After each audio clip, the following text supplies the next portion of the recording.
Good morning, good afternoon, good evening. दोस्तों, Kevin Lopez back from personal tutor. Standard 12th history, chapter है 8th। नाम है pageants, जमींदार and the state.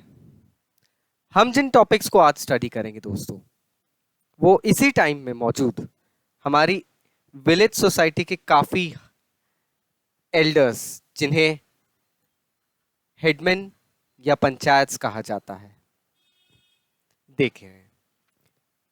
Topic number 2.2, panchayat and headman. Basically हम जानते हैं कि पुराने समय से जो गांव की पंचायत होती थी वो कुछ बुजुर्ग लोगों का एक ग्रुप हुआ करता था, जो बेसिकली कुछ इंपॉर्टेंट लोग हुआ करते थे। ये वो इंपॉर्टेंट लोग थे जिनको हेरिडिटरी राइट्स मिले हुए थे उनकी प्रॉपर्टी के ऊपर, मतलब अब उनकी प्रॉपर्टी सदियों तक उनके ही वंशजों के पास रहेगी एंड ऑल थिंग।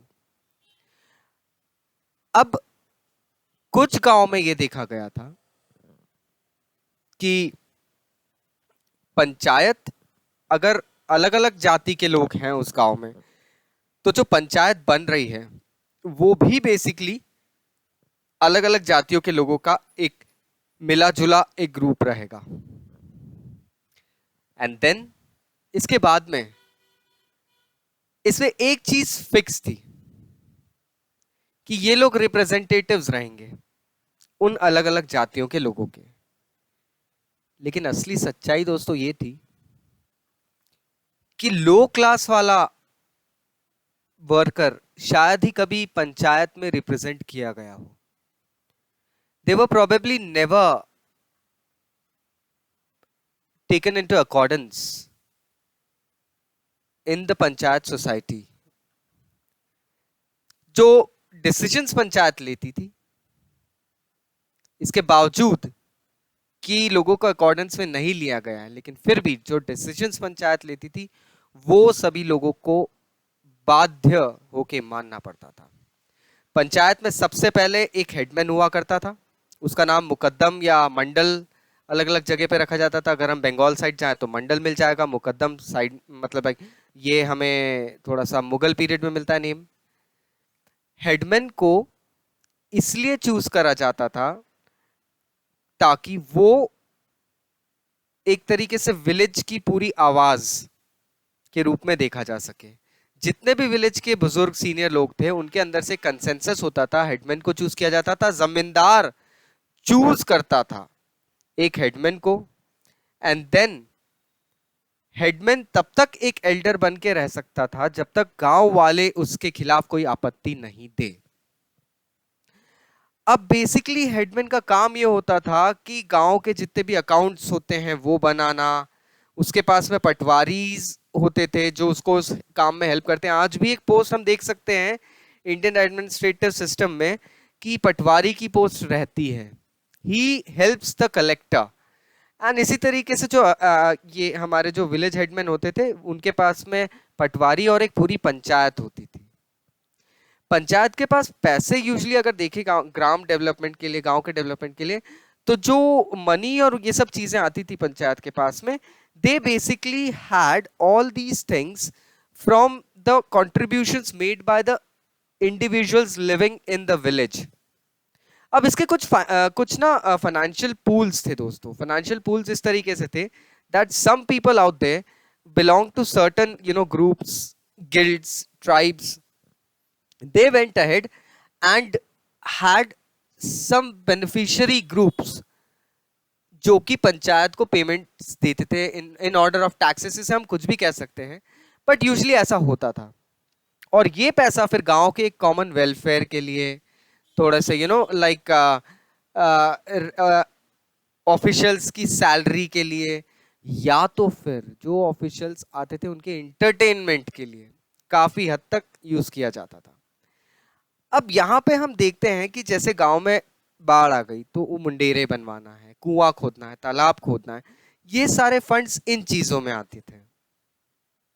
क्योंकि गांव के किसान खुद इतने बड़े बड़े काम नहीं कर सकते, एक कनाल खोदना है, एक नहर बनाना है। So this all was done by actually the panchayat. And एक पंचायत का सबसे खास फंक्शन उस समय के भारत में यह मनाया गया था कि जो कास्ट बाउंड्रीज अलग अलग कम्युनिटीज के बीच में है उनको फिक्स्ड रखना है। अब ये बड़ा ही हमें अजीब सा लग रहा है सुनने में दोस्तों कि in modern India we talk about eradication of caste boundaries and all the stuff, but उस वक्त कास्ट बाउंड्रीज को इंश्योर करना काम था इन पंचायत का। एक जाति वाला दूसरी जाति में अंतर जातीय विवाह नहीं हो, there should be no weddings, intercaste marriages जिसे हम कहते हैं, and all sort of things. ये सब जरूरी होता ही नहीं था इन लोगों के लिए दोस्तों।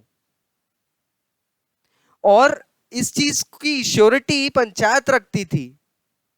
शादियां होती थी वो मंडल के प्रेजेंस में होती थी, मुकद्दम जिसे हम कहते हैं उसके प्रेजेंस में होती थी। वो देखता था कि भैया शादी का कंडक्ट कैसा हो रहा है, और एक तरीके से शादियां वही करवाता था। ही वॉज द लोकल जज।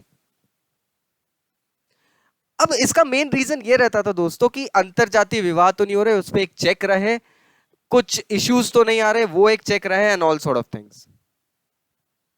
पंचायत के ऊपर सबसे बड़ा पावर यह था कि वो लोगों के ऊपर फाइन मतलब जुर्माने ठोक सकती थी। और वो जुर्माने कभी कभी इतने स्ट्रांग होते थे दोस्तों that they actually went in forms of exclusion from the society. लोगों को सोसाइटी से बाहर निकाल दिया जाता था, इसे कहते थे गांव से निकाल दिया गया, जाति से बाहर कर दिया गया, and all sort of things. और ये चीजें बहुत कभी कभी देखा जाता है कि कुछ टाइम के लिए लोगों के साथ ये करा जाता था, क्योंकि एक एक्सट्रीम मेजर होता है। लोगों का हुक्का पानी बंद करवा दिया गया, मतलब उनसे कोई फाइनेंशियल प्रैक्टिसेस नहीं रहेगी, उनको कोई खाना पानी कुछ नहीं देगा। उस बंदे को एक तरीके से एक विलेज से निकलना पड़ता है, उसके सारे काम करने के हक उससे छीन लिए जाते हैं। और ये सब अक्सर तब दिखा जाता था जब लोग जाति से रिलेटेड कुछ ऐसे काम कर लेते थे जो कि उस हिसाब के पंचायत सिस्टम, उस वक्त के पंचायत सिस्टम को मंजूर नहीं थे। धीरे धीरे ये चीजें बढ़ती गई। फिर कुछ गांवों में जात पंचायत बन गई। ये जो पंचायतें होती थी ये रूरल एरिया में बहुत स्ट्रांग होल्ड रखती थी। राजस्थान में जो जाति पंचायत है वो तो इवन सिविल डिस्प्यूट सॉल्व करने लग जाती है। आज भी हम ये देखते हैं, वो डिसाइड करते हैं वेडिंग्स नॉर्म्स के हिसाब से हो रही है नहीं हो रही है। आज हम ऑनर किलिंग्स एंड ऑल देख रहे हैं, खाप पंचायत होती है, जात पंचायत होती है, they are actually going ahead and offering so many judgments. अब यहां पे आ रहा है लाइक हम देखते हैं, क्योंकि ये हमें तब पता चला है जब हम देख रहे हैं कि जुडिशियल मैटर्स भी ये पंचायतें सॉल्व कर रही है, क्योंकि हमें उस वक्त की कुछ आर्काइवल रिकॉर्ड्स मिले जिसमें पंचायतों में पिटीशन डाली गई थी, विलेजेस ने पिटीशन डाली थी, कलेक्टिव पिटीशंस डालते थे, बट समहाउ इनका कुछ भी लेजिटिमेट आउटकम नहीं निकल रहा था।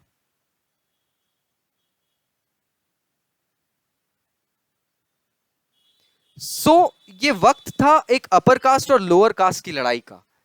पंचायत इसमें आ रही थी, लेकिन ज्यादा से ज्यादा तौर पे हम ये देख रहे हैं कि पंचायत कॉम्प्रोमाइज करवाने की कोशिश करती है, लेकिन वो चीज हो नहीं रही है, क्योंकि बलशाली हमेशा अपर कास्ट के लोग रहते थे, निचली कास्ट के लोग थोड़े से दबे रहते थे।